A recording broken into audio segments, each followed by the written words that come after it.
Last night, we brought you the story of an animal welfare crisis unfolding in Wingen in far east Gippsland in Victoria. Farmer Chris Commins has 760 head of cattle that have been stranded since a bushfire went through his property on New Year's Eve. Now, last night he told Sky News here and me on 3AW, 2GB and 4BC that his cattle hadn't had a feed for almost 3 weeks. They survived the fire unscathed, but can they survive the bureaucracy stopping him from either getting them out or trucking hay in?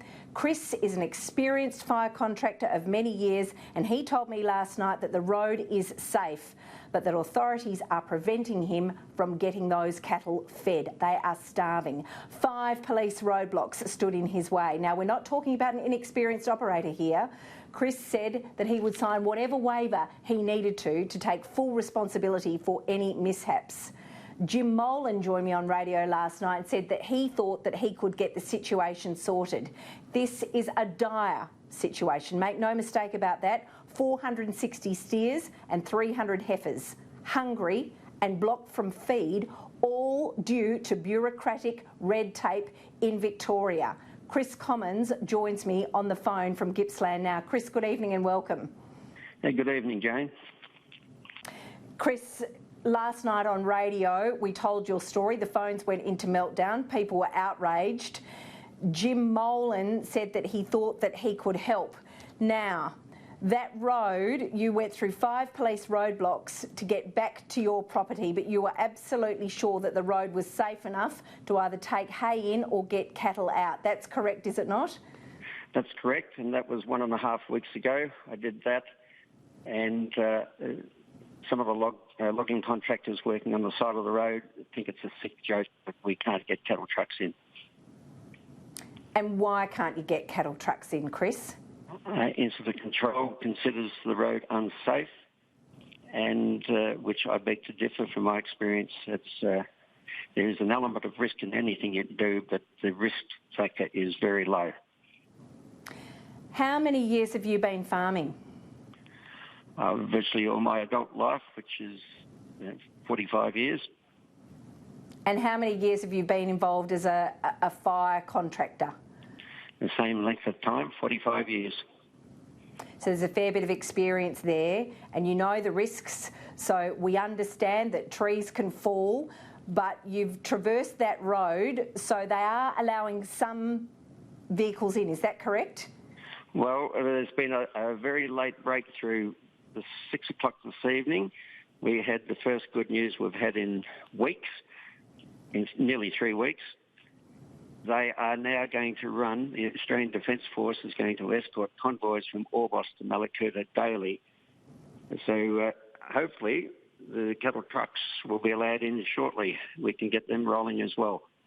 That's terrific news, and I'm earmarked to arrive at Orbost at 9 o'clock to join the convoy. Now, that is amazing news, and I just wonder, Sky News ran the story, 3AW ran the story, other media picked the story up, Jim Molan intervened. I wonder just how much media pressure brought to bear this result. What do you think? I think it's been immensely helpful. It's a very emotional subject when you talk about animal welfare. And there was suggestions from Incident Control in Melbourne that we turned down an offer to take cattle out through New South Wales. That is misleading at best. We did look into the suggestion was that we considered taking them out through New South Wales and to look into it. Well, we did, and we in fact considered shipping them from Eden around to Welshpool, but the fire activity was very active between Wingen and Eden, and the roads were blocked. It was an impossible situation, and Incident Control has no jurisdiction over roads in New South Wales. But however, whatever Jim Molan did, or you guys did, certainly the pressure is looking positive. But I also might add that there are a lot of other people in a similar boat to what we've been in. And Chris, you made that point with me on radio last night. This wasn't just about your 760 starving cattle. There were many other people in the same boat, and that you're very experienced on this land. You're experienced with fires, you understand the risks of falling trees, but you had made your own assessments.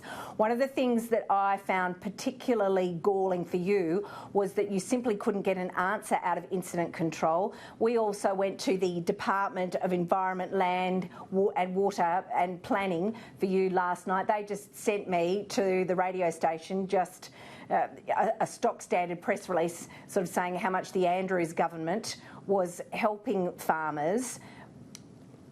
My view on this is there's been an enormous amount of unnecessary bureaucratic red tape. What's your view?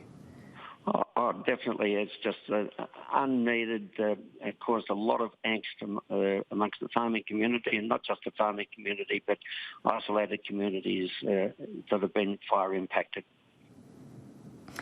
So what is the road? Is it the Prince's Highway that will now be open, Chris?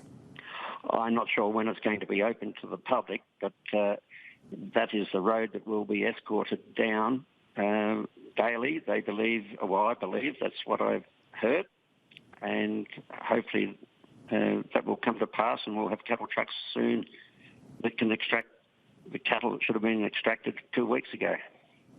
Now those heifers, you told Sky News and me on radio last night that you've got 300 heifers there. You think about 80% of them are pregnant.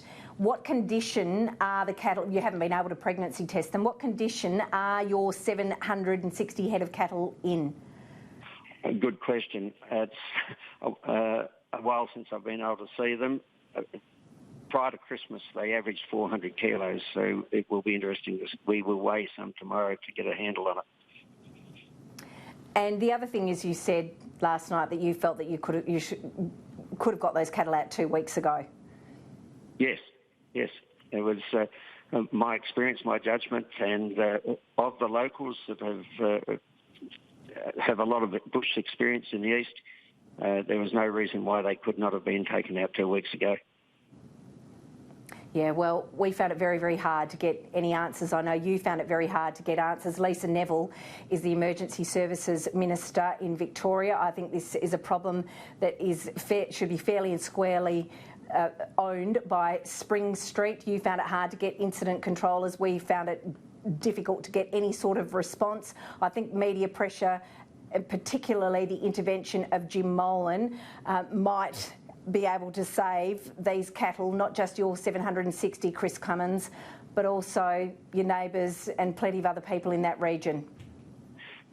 Yes, well, look, I can't thank you guys enough, and Jim Molan and many others too have been politicians that have been trying their best, but there has to be some common sense brought into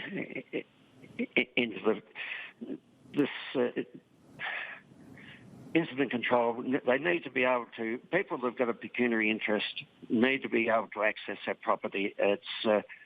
And I feel that they could solve the issue by signing a statutory declaration to absolve police or IC of any action that should a mishap happen. How do you feel tonight, Chris? Greatly relieved. I might be able to sleep tonight. Thanks, Jane. Good. We all hope so, Chris.